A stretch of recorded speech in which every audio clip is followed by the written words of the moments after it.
Hello friends, welcome back KBS channel நண்பர்களே. இன்றைக்கி நம்ம சேனலில் பார்த்தீங்கன்னு வச்சுக்கோங்களேன், ஒரு முக்கியமான ஜோதிட தாள்களை தான் அதிரடியாக பார்க்க போகிறோம். பார்க்குறதுக்கு முன்னாடி என்ன ஜோதிட தாள்கள் பார்க்க போகிறோம் அப்படிங்கிறத இன்ட்ரோவில் ஷேர் பண்ணுறேன், வாங்க பார்ப்பீங்க. ஸோ 2026 4வது மாதமான ஏப்ரல் மாதம் நடந்துகிட்ருக்கு. இந்த ஏப்ரல் மாதத்தில் நேரமானது நெருங்கிக்கிட்டே வருது. ஸோ என்ன நேரம் நெருங்கிக்கிட்டே வருது அப்படின்னு கேட்குறீங்களா? ஏப்ரல் மாதம் 14ஆம் தேதி தான் அந்த அற்புதமான நாள். ஸோ அன்னைக்கு தமிழ் மாதம் முதல் மாதமான சித்திரையுடைய முதல் நாள். அதே போல் கிழமை செவ்வாய்க்கிழமை. அன்னைக்கு சூரியன் மேசராசியில் பயணத்தை ஸ்டார்ட் பண்ணுவார். அன்னைக்கு தான் தமிழ் புத்தாண்டாக உலகம் எங்கும் கொண்டாடப்பட இருக்கு. இந்த நாளில் பார்த்தீங்கன்னு வச்சுக்கோங்களேன், கிரகங்கள் அமையக்கூடிய அடிப்படையில் ஒவ்வொரு ராசிக்காரங்களுக்குமே தலையெழுத்து மாறும். அப்படி மாறக்கூடிய தலையெழுத்தை அந்தந்த ராசிக்காரங்க தெரிஞ்சு பலன் பெறணுங்கிறதுனால ஒவ்வொரு ராசிக்காரங்களுக்கும் தமிழ் புத்தாண்டு பலனை ஷேர் பண்ணிட்டு வரேன். அதில் மகர ராசிக்காரங்களுக்கு இந்த வீடியோவில் ஷேர் பண்ண போகிறேன். மகரம் ராசியில் பிறந்த நேயர்கள் இந்த ஒரு வீடியோவை ஃபுல்லாக பாருங்கள். உங்கள் ராசிக்கு என்ன பலன் கிடைக்கும் அப்படிங்கிறத தெரிஞ்சு அதற்கேற்ப நடந்து பலன் பெறுங்க. சிவன்மலை உத்தரவு பெட்டியில் எப்படி உத்தரவு பொருள் சமுதாயத்தில் தாக்கங்களை ஏற்படுத்துமோ அதுபோல தான் கிரகங்களாலையும் பார்த்தீங்கன்னு வச்சுக்கோங்களேன் தாக்கங்கள் ஏற்படும். கிரகங்களால் என்ன தாக்குதல்கள் ஏற்படும், என்ன மாதிரி இருக்கும் அப்படிங்கிறத நம்ம ராசிகளுக்கு தெரிஞ்சு அதற்கேற்ப நாம் நடந்துக்கணும். அப்போ தான் பல ஆபத்துக்கள் ஏற்படாமல் தப்பிக்க முடியும். ஸோ பல ஆபத்துக்கள் ஏற்படாமல் தப்பிக்க என்ன பரிகாரமும் செய்யணுங்கிறத உங்களுக்கு சொல்கிறேன். அதையும் இந்த வீடியோவில் தெரிஞ்சுக்குங்க. ஏன்னா தமிழ் புத்தாண்டு சாதாரண நாள் கிடையாது, ரொம்பவே சிறப்பான நாள். அதனால் முதல்ல தமிழ் புத்தாண்டுடைய சிறப்பை பற்றி தெரிஞ்சுக்குங்க. அதுக்கப்புறமேட்டு உங்கள் ராசிக்கான பலனை அதிரடியாக இந்த வீடியோவில் பார்க்கலாம். ஸோ சித்திரை மாதம் பிறக்கக்கூடிய முதல் நாள் தான் தமிழ் புத்தாண்டாக கொண்டாடப்படுது. இந்த வருடம் தமிழ் புத்தாண்டு 2026 ஏப்ரல் 14 அன்னைக்கு செவ்வாய்க்கிழமை கொண்டாடப்பட இருக்கு. இந்த நாள் தமிழர்களுடைய பாரம்பரிய புத்தாண்டு நாளாக கொண்டாடப்பட இருக்கு. ஆக்சுவலி அது மட்டும் இல்லாமல் தமிழ் மரபுகளை பேணி வளர்க்கக்கூடிய நாளாகவும் நமது பண்பாட்டு வேர்களை வலுப்படுத்தி கொள்ளக்கூடிய நாளாகவும் இந்த நாள் கருதப்படுது. இந்த நாள் இயற்கையிலே ஒரு புதிய தொடக்கத்தை அறிவிக்கிற மாதிரி அமையும். உதாரணத்துக்கு மரங்களில் பூக்கள் பூக்கிறது, இலைகள் துளிக்கிறது, விவசாயிகள் புதிய விதைகளை விதைக்கிறது, இந்த மாதிரிலாம் இந்த நாள் பண்ணப்படும். இந்த நாள் சயின்ஸ் ரீதியாகவும் சிறப்பானதாக இருக்கும். இந்த நாளில் ஜோதிட ரீதியாக சூரியன் மேசராசியில் பிரவேசிப்பார். அதனால் இந்த நாள் மேசராசி தொடங்கக்கூடிய நாளாகவும் அழைக்கப்படுது. இப்பேற்பட்ட இந்த நாள் தமிழ்நாட்டில் பலவிதமாக கொண்டாடப்படும். வீடுகளை நன்கு சுத்தம் செய்கிறது, கோலம் போடுறதுன்னு அதை தான் இந்த டைம் நாமளும் பண்ணணும். கூட மாயில தோரணம்லாம் கட்டணும். வீட்டு வாசலை மஞ்சள் குங்குமம் அரிசி மாவால் ரெடி பண்ணி அழகான வரவேற்பு வாசலை இந்த நாளில் அமைக்கணும். அதோடு நாம் புதிய உடைகளை அணிந்து கொள்ளும். குழந்தைகளுக்கும் புதிய உடைகள் வாங்கி தரணும். மெயினாக முதியவர்களை வணங்கி ஆசீர்வாதம் இந்த நாளில் பெறணும். அது மட்டும் இல்லாமல் இந்த நாளில் நெல், அரிசி, பழங்கள், வெல்லம், தேன் ஆகியவற்றை சேர்த்து நைவேத்தியம் செய்யணும். அதோடு விசிறி, கண்ணாடி, பூக்கள், பழங்கள், நகைகள் ஆகியவற்றை ரெடி பண்ணி கனியை ரெடி பண்ணணும். அந்த கனி அலங்காரத்தை இந்த நாளில் ரெடி பண்ணி முதல்ல கடவுளுக்கு சமர்ப்பிக்கணும். பின்னர் நீங்களும் குடும்ப உறுப்பினர்கள் எல்லாரும் இதை பார்க்கணும்.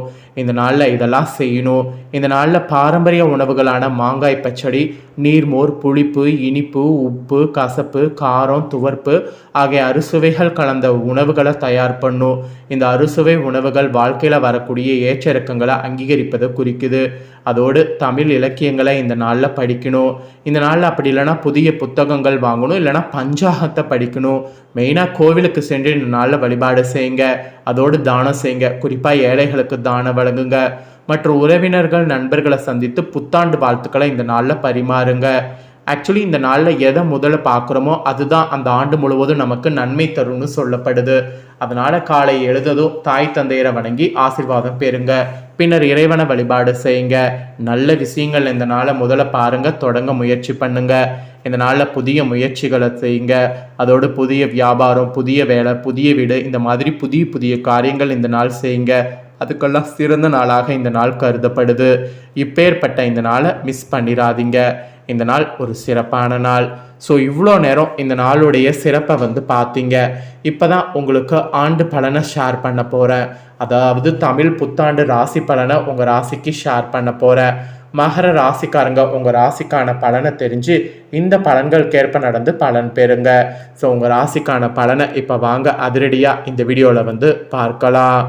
ஆக்சுவலி உழைக்கக்கூடிய ஆர்வம் மிகுந்த மகர ராசிக்காரங்களே உழைப்பினால் காரியம் சாதிக்கக்கூடிய மகர ராசிக்காரங்களாக மாறுவீங்க. இந்த 2026 ஆண்டு அந்த மாதிரி அமையறதுக்கு கண்டிப்பாக நீங்கள் முயற்சி பண்ணிங்கன்னா நடக்கும். இதுவரை நடக்காமல் இருந்த பல நல்ல விஷயங்கள் இனி உங்களுக்கு நடக்க ஆரம்பிக்கும். அதோடு பணிபுரியக்கூடிய துறையில் சாதனை செய்து புகழுங்கிறத அடைவீங்க. உடல்லையும் மனதிலையும் ஒரு புதிய தெம்பானது பிறக்கும். அது மட்டும் இல்லாமல் வசீகரமான தோற்றமானது ஏற்படும். எதையுமே எதிர்கொள்ளக்கூடிய தைரியமும் பலமும் உங்களுக்கு உண்டாகும். அதுதான் உங்களுக்கு ஒரு பெரிய சக்தியை கொடுக்கும். அனைவரும் வியக்கக்கூடிய வகையில் வாழ்க்கை வளர்ச்சி சிறப்பாக இருக்கும். அது மட்டும் இல்லாமல் கடந்த காலங்களில் பட்ட கஷ்டத்திற்கு தற்போது பலன் கிடைக்கும். ஸோ கடந்த காலங்களில் பட்ட கஷ்டத்திற்கு தற்போது பலன்கள் கிடைக்கும்போது அந்த பலனை நல்லா யூஸ் பண்ணணும். ஆக மொத்தம் உங்களுக்கு இந்த ஆண்டு ஒரு சிறப்பான ஆண்டாக அமையறதுக்கு நிறைய வழி இருக்குங்க. ஸோ அந்த வழி தான் உங்களுக்கு பயங்கரமாக இருக்குங்கிற மாதிரி குறிப்பிடப்படுது. அதுக்கப்புறமேட்டு உங்கள் ராசிக்கு 3-12 அதிபதியான குரு பகவான் ஆண்டு பிறந்த துவக்கத்திலிருந்து மே மாதம் வரை குரு பகவான் ருணரண ரேகர சஸ்துரஸ்தானத்தில் சஞ்சரிப்பார். அப்புறம் ஜூன் மாதம் முதல் சப்தமஸ்தானத்தில் உச்சமடைந்து ராசியை பார்ப்பார். அப்போ ஆன்ம பலம் பெருகி சுறுசுறுப்பாக தைரியத்தோடு இருப்பீங்க. குடும்ப உறவுகளை குறிப்பாக உடன் பிறந்தவர்களை அனுசரித்து செல்வதால் கவலைகள் உங்களுக்கு குறையும். இதனால் உடலில் இருந்த நோய்கள் நீங்கும். மன சஞ்சலங்கள் கவலைகள் கஷ்டங்கள் நீங்கி புதிய தெம்பு பிறக்கும். அதோடு உங்கள் செல்வாக்கு கண்டு உறவினர்கள் கண்திருஷ்டி கூட ஏற்படும். தடைப்பட்ட திருமண வாய்ப்புகள் கூடி வரும். அது மட்டும் இல்லாமல் ஆன்மீக நாட்டமும் அதிகரிக்கும். தடைப்பட்ட பிரார்த்தனைகளும் வேண்டுதல்களும் நிறைவேறும். சிலருக்கெல்லாம் அவ்வப்போது ஞாபக சக்தி குறையும். அது மட்டும் இல்லாமல் கண் காது மூக்கு தொடர்பான பாதிப்புகள் வரலாம். அந்த பாதிப்புகள் வராமல் இருக்க நீங்கள் உங்களை நல்லா பார்த்துக்கணும். அடமானத்தில் இருந்த வீடு வாகனம் நிலப்புலன் நகை அனைத்தும் மீண்டும் வரும். அதோடு சிலர் உடன் பிறந்த சகோதர சகோதரிகள் குடும்ப பாரத்தை சுமக்க நேரும். அதோடு திருமண தடை அகலும். அடிமட்ட தொழிலாளர்களுடைய வாழ்வாதாரம் உயரும். கல்லூரி படிப்பை இடையில் நிறுத்திய மாணவ மாணவிகள் மீண்டும் படிப்பை தொடர்வீங்க. மாணவர்கள் பெற்றோர்கள் மற்றும் ஆசிரியர்களுடைய அறிவுரையை ஏற்றால் ஆனந்தமான வாழ்க்கை அமையும். சிலர்லாம் வாழ்க்கை துணையின் பெயரில் தொழில் கூட துவங்கலாம். அந்த மாதிரி பல அதிசயங்கள் பார்த்தீங்கன்னு வச்சுக்கோங்களேன் இப்போ உங்களுக்கு நடக்க போகுது. அதை தொடர்ந்து 2026 தமிழாண்டு முழுவதும் வெற்றி ஸ்தானத்தில் சனி பகவான் சஞ்சரிப்பார். மீண்டும் மீண்டும் வெற்றி வாய்ப்புகள் குவியோ. தொழில் வளம் சிறக்கோ. அரசாங்க வெளிநாட்டு வேலை முயற்சி சித்திக்கோ. உத்தியோகத்தில் பணி நிரந்தரமாகும். தொழிலில் சக போட்டியாளர்களை சமாளித்து வெற்றி வாகை சூட முடியும். வாழ்க்கை துணையால் நல்ல மாற்றமும் ஏற்றமும் உண்டு. தாராள தனவரவு வந்து கொண்டே இருக்கும். கொடுக்கல் வாங்கல் சுமூகமாகும். பங்கு வர்த்தகத்தில் நல்ல லாபம் கிடைக்கும். வாகனம் வாங்க வீடு கட்டக்கூடிய பணி தொடர தேவையான நிதி உதவி கிடைக்கும். சகோதர சகோதரி பிணக்குகள் இருந்த இடம் தெரியாமல் மறையும். வாடகை வீட்டில் இருந்தவங்க சொந்த வீட்டுக்கு மாறுவீங்க.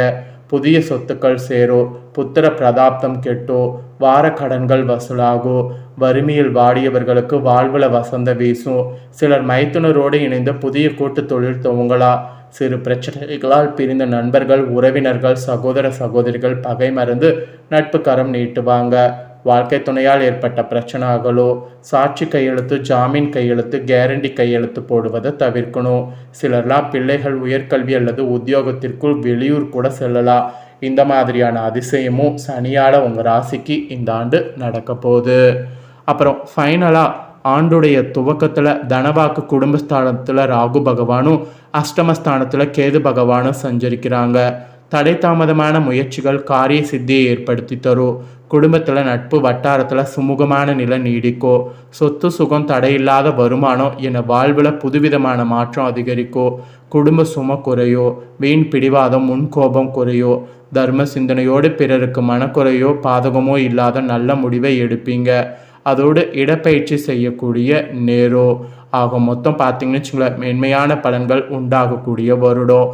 உங்களுடைய பேச்சு திறமையால் பிறரை ஈர்க்கக்கூடிய சக்தி கூட உண்டாகும். அதனால் பேச்சு திறமையை காட்டுங்க. ஸோ மகர ராசிக்காரங்க, உங்களுக்கான ஆண்டு பலன்கள் இதுதான். ஸோ இந்த பலன்களை நீங்கள் பார்த்து பயனடைஞ்சது போல் உங்கள் ஃப்ரெண்ட்ஸ் ஃபேமிலியில் இருக்கிறவங்களும் பயனடையணும் அப்படின்னு நினச்சிங்கன்னா வீடியோ லைக் பண்ணி உங்கள் ஃப்ரெண்ட்ஸ் ஃபேமிலிக்கு ஷேர் பண்ணுங்கள். உங்கள் ஃப்ரெண்ட்ஸ் ஃபேமிலியில் இருக்கவங்களும் மகர ராசிக்காரங்களாக இருந்தாங்கன்னா இந்த பலனை தெரிஞ்சு இதற்கேற்ப நடந்து பலன் பெறட்டும். இதே போல் புதிய தகவல்களை தெரிந்து கொள்ள மறக்காமல் சேனலை சப்ஸ்கிரைப் பண்ணுங்கள், கூட பெல் பண்ண ப்ரெஸ் பண்ணுங்கள். அப்போ தான் நான் போகிற மற்ற அப்டேட்டான எல்லா வீடியோஸும் உடனுக்குடனே தெரிந்து கொள்ளலாம். ஸோ மறக்காமல் பண்ணுங்கள். சுவாரஸ்யமாக வேறொரு வீடியோவில் உங்களை சந்திக்கிறேன். நன்றி, வணக்கம்.